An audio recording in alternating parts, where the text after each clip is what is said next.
Hi, I'm Kristin, and I am Sandra Bland. Hi, I'm Nardos, and I am a Tatiana Jefferson. Hi, I'm Toddchelle, and I am Breonna Taylor. Hi, I'm Andrew, and I'm Rakia Boyd. Hi, I'm Kayshawn, and I am Sean Bell.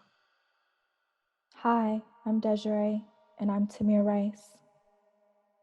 Hi, I'm India, and I am Philando Castile.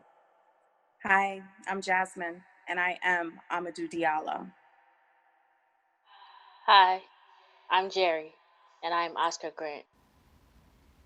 Lift every voice and sing till earth and heaven ring, ring with the harmonies of liberty. Let our rejoicing rise high as the listening skies. Let it resound loud as the rolling sea. Hi, I'm Kristin, and welcome to another very special episode of Stuff and Things. This conversation will be a deep dive, a very deep and personal conversation about Blackness and what it means to be Black in America. We wanted this conversation to be raw and real and open, and we thought that it was important to do this now, and we think it's very timely in light of the protests that are going on all over the world, sparked by the death of George Floyd, a 46-year-old Black man who was killed in Minnesota when a police officer kneeled on his neck for 8 minutes and 46 seconds.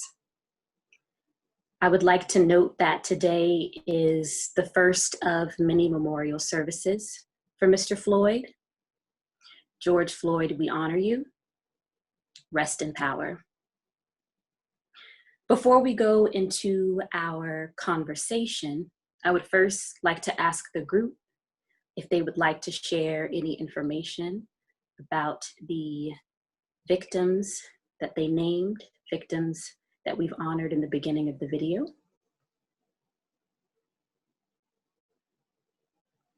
All right. I'll go first. I chose Rakia Boyd because she was murdered by a cop in a park with her friends. And the cop murdered her because he thought that that somebody in the group had a gun when it was actually a cell phone. And that's tragic enough to hit me, but then it goes further that during any attempt to hold the cop accountable, that I think it was the Cook County prosecutor, I forget her name, it was the prior one to the current one. She filed charges that required the judge to dismiss the case, essentially, because the facts of the case simply did not align with the charges. And I'm devastated by Rakia Boyd's death already, but then to see that the many elements in the legal system that will not hold murderers of Black people, Black women, accountable, and how this is a collusion and that it's endemic throughout the criminal justice system. And so that's why I wanted to say her name. Anybody else? Yeah, I honored Breonna Taylor. Breonna Taylor was murdered by police officers in her own home in March in Louisville. And her murder was preempted by a search warrant that allowed for police officers to go into her and her significant other's home. And according to an article, allegedly there was a brief confrontation, which others are saying that's not true. And she was shot at least 8 times. I honor her because, one, we've seen other Black people being murdered in their own homes before. And we also have experienced a delayed response or a very slow response to Black women being murdered at the hands of police in this country. The outrage, there is outrage, but the outrage is very minimal and is truly unfortunate because Black women's lives matter too, just as much as our Black brothers' lives matter. So I honor her because I am her. And I hope that the regard for our lives are taken more seriously. I chose to honor Tamir Rice. Tamir was a 12-year-old boy playing in the park when he was tragically killed by police officers. And I wanted to honor him because he was doing the thing that we wish most for our children, for them to be joyful and free and be able to be kids without consequence. And he still was not safe as a 12-year-old child from this violence from the police state that Black people are subjected to every day. I'll go next. I honor Amadou Diallo, who was murdered by officers February 4th, 1999 in New York City. He was 23 years old. He was coming home that evening. He was standing in his doorway when 4 officers approached him, and they said that they believed that he was a suspect in a rape case, and they shot him 41 times. The 4 officers at the end of a jury trial were acquitted of all charges against them. They thought that his wallet that he was presenting to show his ID that said he actually lived at the home that he was at was a wallet gun. They thought he was a rapist or a lookout for a rapist, a murderer, a lookout for a murderer, a burglar, or a lookout for a burglar, everything but the resident, everything but the homeowner. So I honor Amadou Diallo because it's one of the few cases I feel like we've heard in the news where the officers were arrested and went through a full trial, but sadly were acquitted of all charges. And it is one of the first cases that I remember as a child of police brutality. So I honor Amadou Diallo.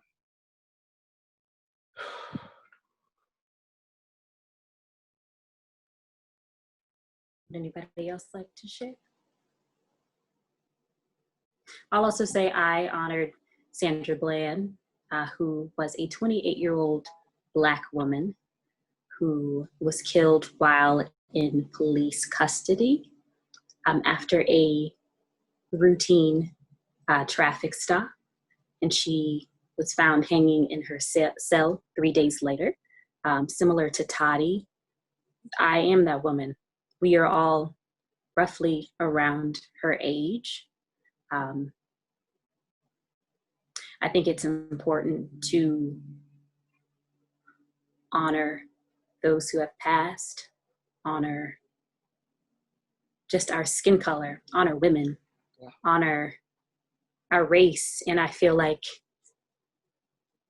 we're starting to get more exposure, But it's sad to say that we're getting the exposure because it's always out of a lot of pain.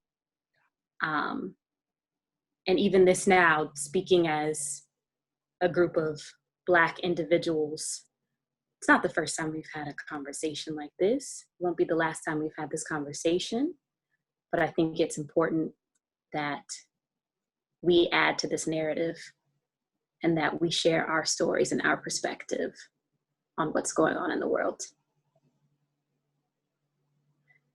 So I would like to officially begin our discussion by all of us taking just a collective breath, because it's heavy. I feel a lot of fatigue. I feel very tired by what's going on. It's a lot as a Black woman, as a Black individual, to see the images and read these stories every single day, because it hits us differently than our non-Black counterparts. We feel that pain every time we see something on the news. We have a visceral reaction to just even viewing the words, another Black body, someone else killed.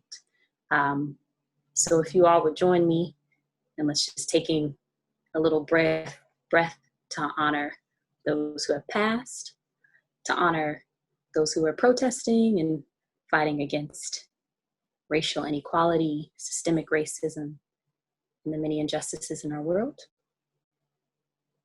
So I'll take a deep breath in. Close your eyes if you feel the need to.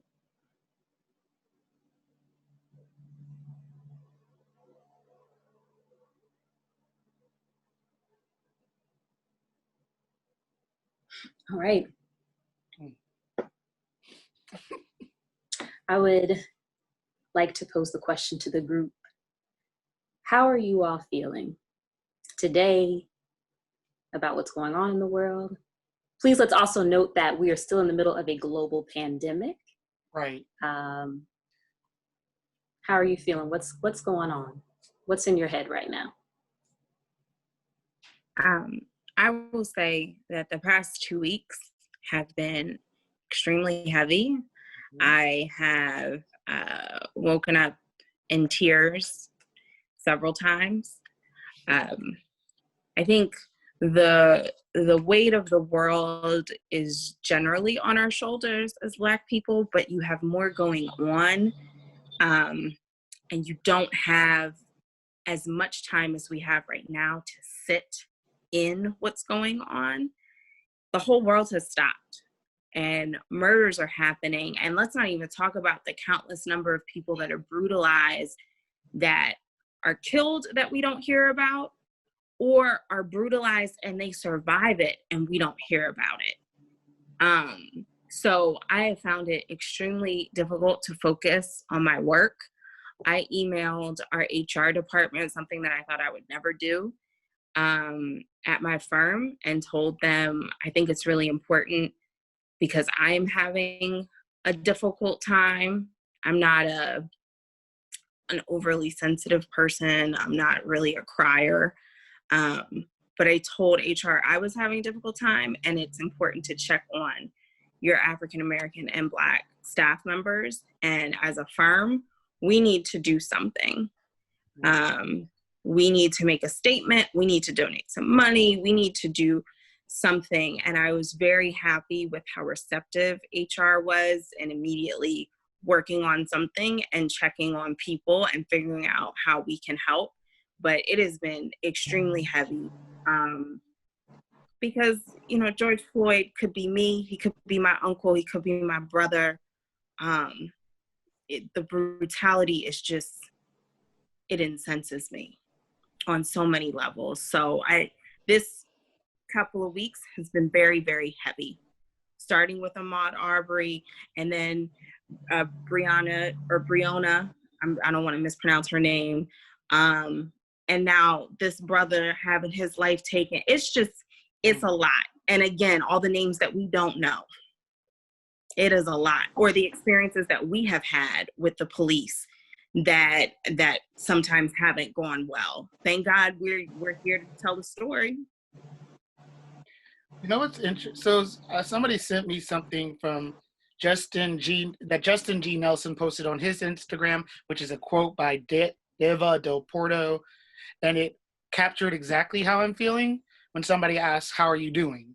It's "I'm fine," and then terrible, and then crying, and then laughing, and then screaming, and then grateful, and then over it, and then determined, and then terrified, and then anxious, and then happy, and then exhausted, all in the same minute. It's like everything is it.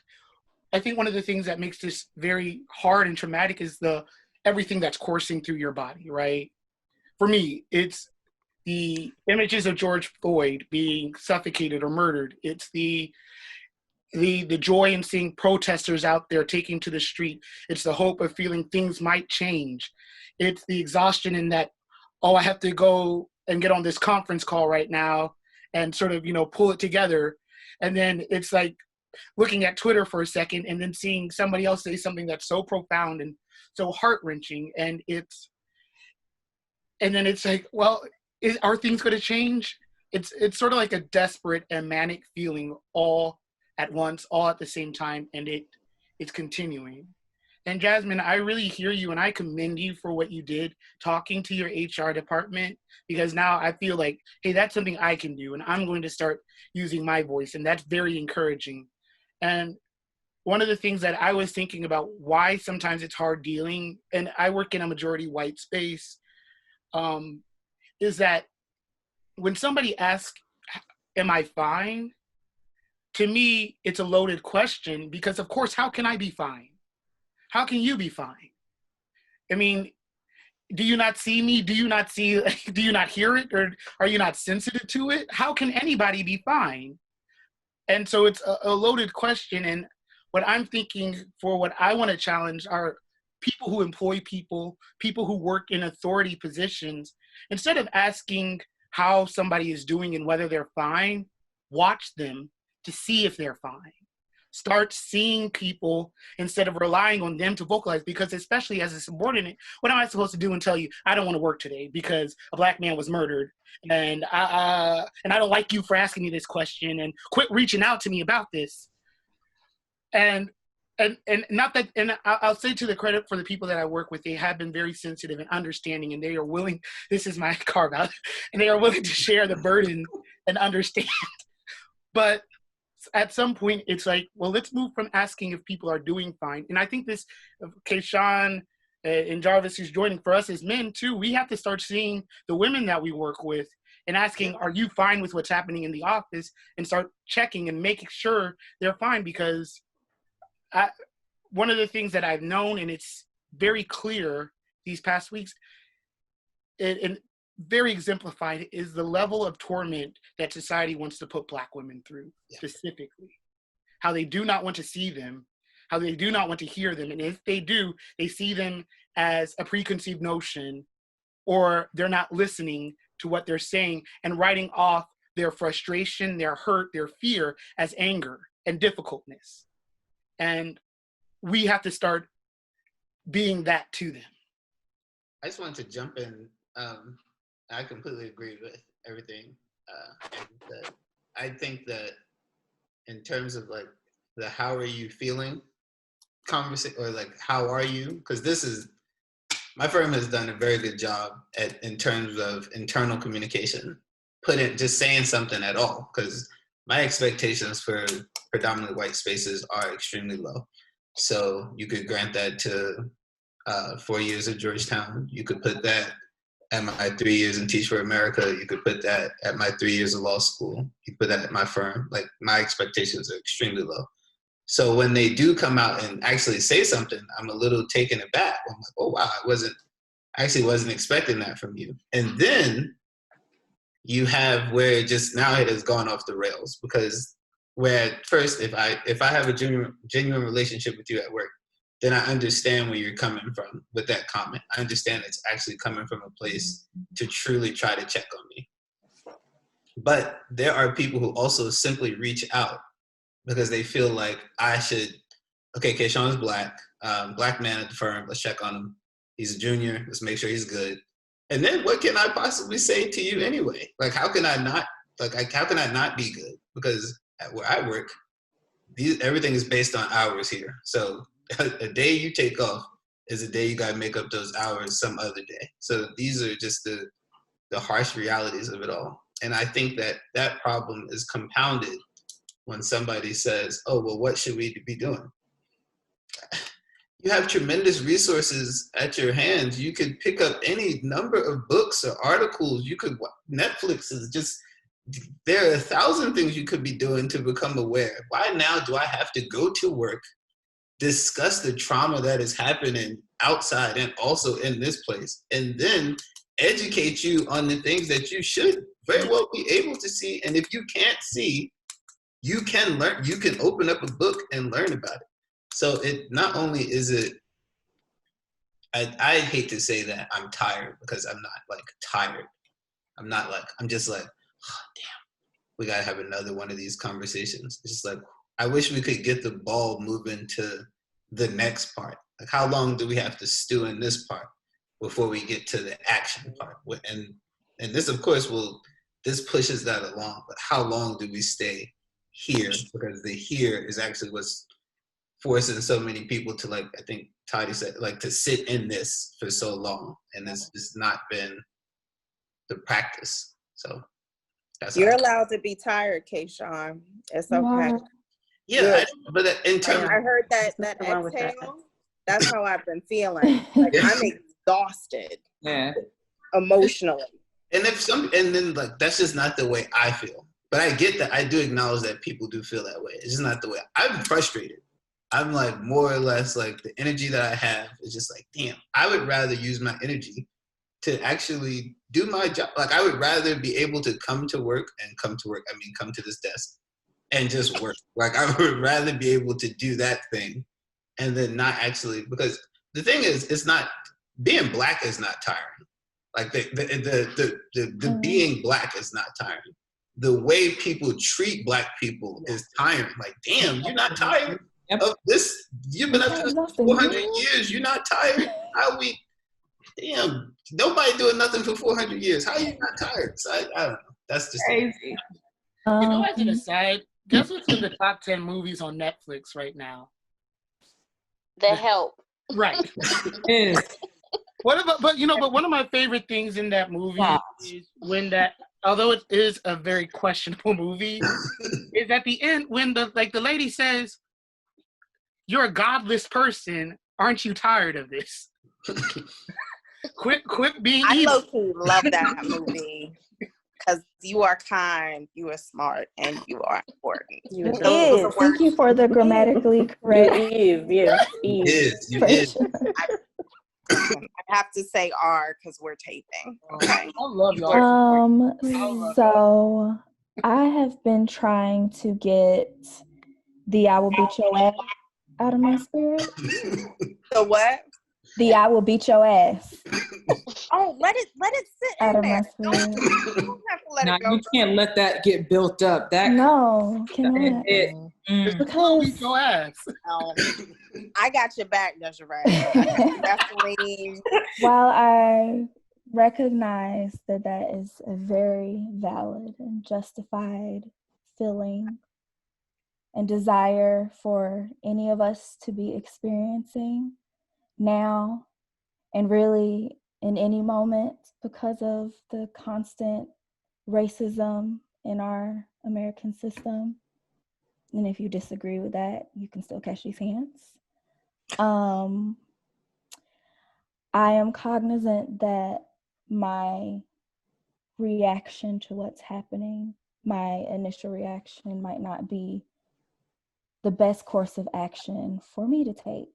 So I've been sitting and trying to be reflective as best as I can, because that's been difficult in the midst of many tears and a few sleepless nights and just the exhaustion, the tiredness, feeling completely crushed and heavy, and like you can't bear to think about things that feel mundane like work. Is this as important as lives that are at stake, lives that are constantly being threatened for no reason, no logical or justified reason whatsoever. So yeah, I'm working on that.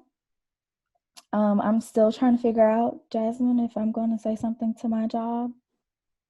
I've had a few people reach out to me directly, and I mostly appreciate it.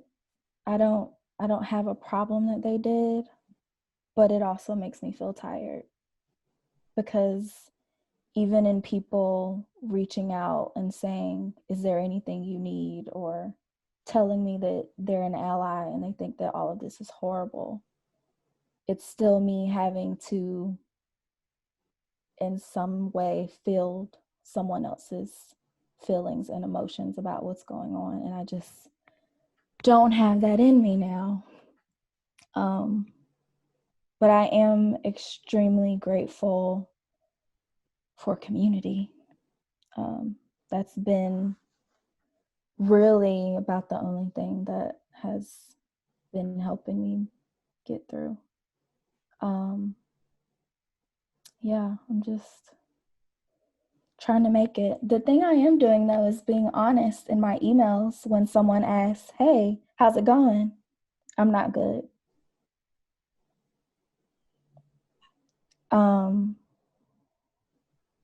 As the only Black person in the corporate side of my job, I don't expect that they'll say something. And I don't know if they need to, or if I want them to, or what, but I'm getting to a point where I feel like maybe I might need to have some time off too, just to continue processing everything. And I think it's definitely important to acknowledge that there's space that you need to take for yourself, and do what's best. And I completely agree with you. I think community is super helpful during this time. And I'd like to acknowledge another member of our community, Jarvis Matthews, who just joined. Hey, Jarvis. Hey, Jarvis. Hey, baby. Sorry. Thank you for joining us. No, you're good. Jarvis, would you like to express how you're feeling right now? Well, of course. I mean, it's been wild. It's been really wild. I am Jarvis Matthews, and I am Tony McDade. And a big part of this past week or so for me has been just like the absolute, just like shock, and like not just shock, but the re-traumatizing like of my body and of my mind and of my emotions through all of this, and the complexity of just within the black community ourselves, like not even just like everybody else, the allyship and like what comes along with that, but just within ourselves. A lot of what I've like tried to focus my energy towards is highlighting the lives of Breonna Taylor and Tony McDade, a Black woman and a Black trans man who, like, everybody's calling the George Floyd protests, but these are also two other Black folks who were murdered by the police. And just like that intersectionality of the conversation, I don't want it to get lost, because I'm like, if we have this moment and that intersectionality gets lost with Black women and Black trans folks, then I think the whole is lost. The whole thing is lost. They're like, what's the use? If we're gonna do that again, the same thing we did in the civil rights movement, the same thing we did in every other movement in the Black community, if Black women and Black queer folks and the Black LGBTQ plus community is just pushed to the side again, as in this is our thing, fight for Black men and that's it. And I get that. I am a Black man, and I am rather good at, I could pass as a cis straight Black man if I wanted to, but I choose not to, and I choose to be openly queer. And I think those of us who do choose that, it's important that we hold all that space for all Black lives. And it's been hard, like with the thing about white friends reaching out, that is just like, bruh, just go on Instagram and just know that Black folks I don't really need to hear from you right now. I got friends, I got family, you know what I mean? No, like, and some of them are my friends as well, but it's like, just give me space, like to breathe and to take this in. And it's tough. It's really tough. But thankfully, you know, we still have community. We still have each other. And going to the protest is really humbling. I think it's a beautiful way to expel a lot of anger, to feel like there are other folks around you. I feel like it's a beautiful way to be in communication and contact with folks, not physical contact, but contact with folks who have that same purpose as you. And I haven't felt that in a long time, since we were in college, really, when it was the same thing, when we were marching for Trayvon and so many other Black folks. Can I ask you guys, does anyone worry about feeling or looking weak by saying that you need time? Because I feel like so often our people just keep going. We keep surviving. We're super resilient. But I've wondered, like, how will it make me look if I'm like, I need a couple of days off from like everything and everyone, and work don't email me because being Black in America is taxing on me right now, and I just need some time. Does anyone worry about that? Because that thought has crossed my mind. I don't mean to get off track, but it's just something that came to me. Just a quick point, and then I'm just gonna, because the thing is, at the places where we work, if any of us died today, they would just fill our position tomorrow. So what reason do we have? I keep having this conversation with my mother because she acts like she owns that company and she's just an employee. What reason? Leave her alone. What reason? I'm like, Mom, do you have stock in that company? I just don't understand if one of us, because we became so overwhelmed and were just completely unable to function, that job would certainly replace us without a second thought. They would not give it. So if we can acknowledge and on our own, like, yo, I need a moment, I think that we do ourselves a disservice by not expressing that to those people at the job who could actually give us that moment. And then in some instances, maybe it's not give you that moment, it's you taking that moment and then acknowledging, yo, that person took that moment. So I just wanted to add that. I understand, Jazz, your point completely. I just wanted to make sure I added that part to the mix. I don't think I'm concerned about looking weak. I believe that rest is resistance, and that is something that we have the right to do and that we should do when we need it.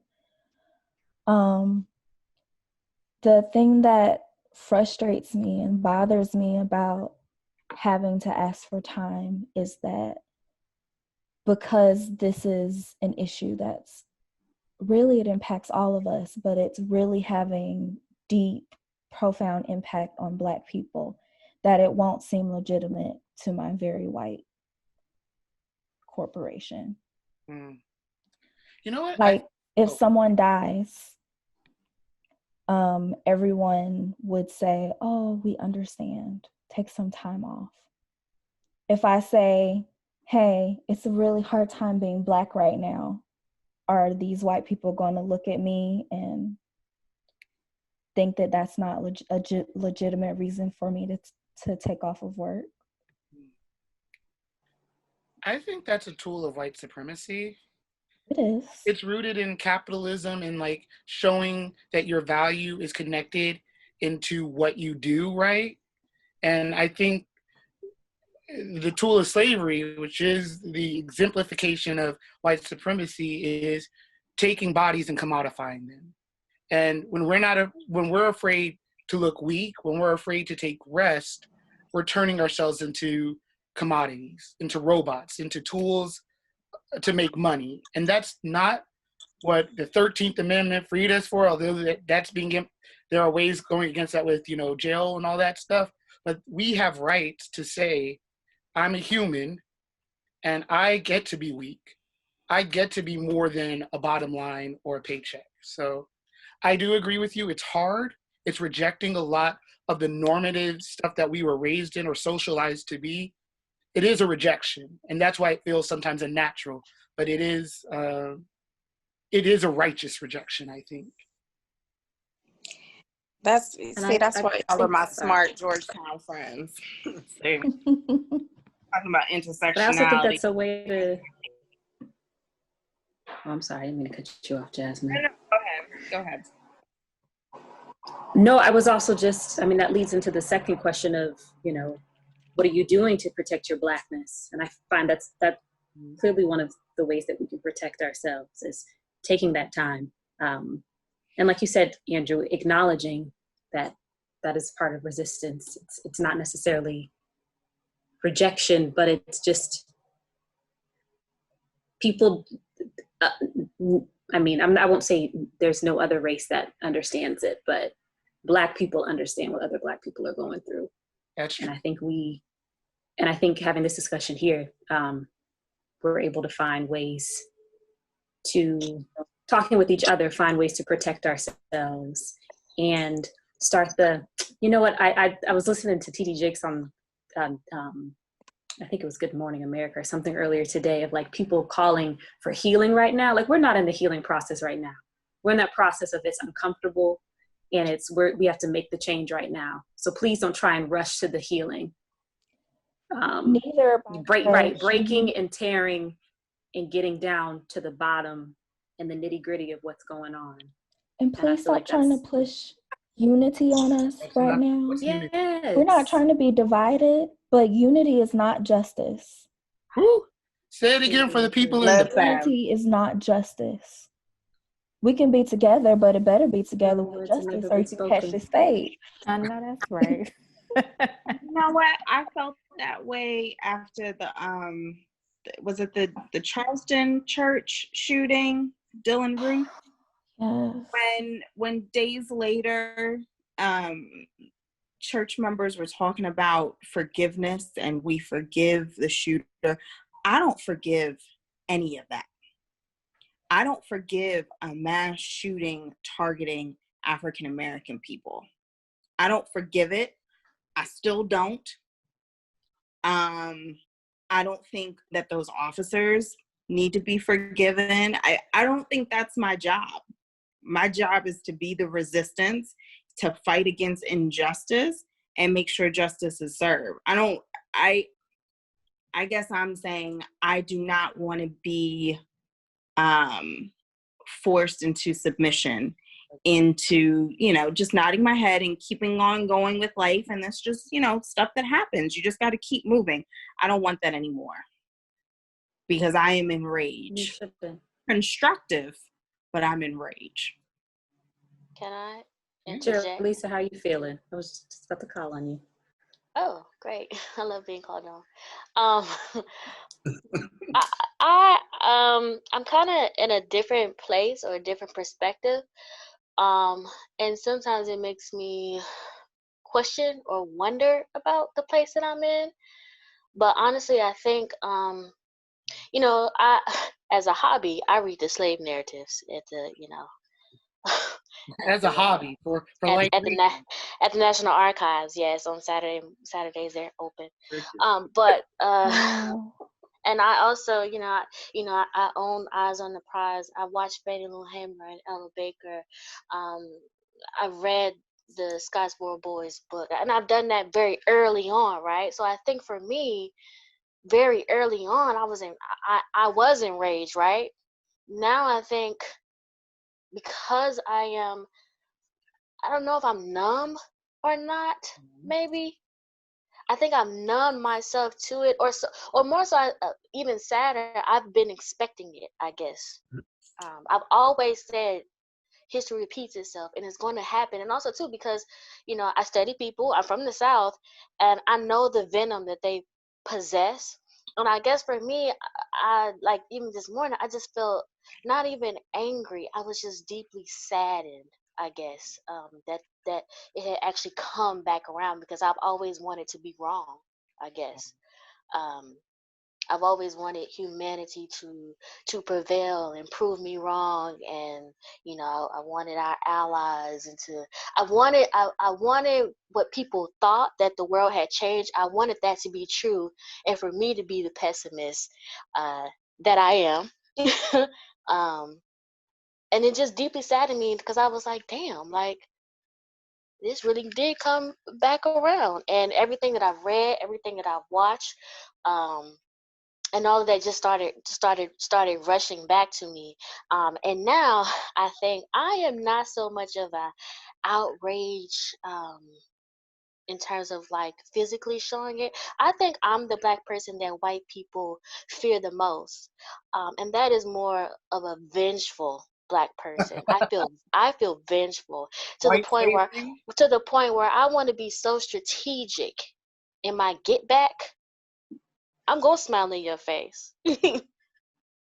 I'm going to answer your question, Ario. Yeah, we can be out, but I am going to secretly be behind planning and plotting on how to get you where it hurts the most, and it's not protesting. Oop. I want you to lose your home. I want you to live in the ghetto. I want you to see how it feels to be slammed against the pavement. Lord Jesus. I want you to see how it feels to have an all-Black police force. I want you to see how it feels to have someone, what you call, invade your neighborhoods and you not have anywhere to go, because we all got money to live anywhere that you are. That's how I'm feeling. That's just me. That's the epitome of That's just, it. Radical.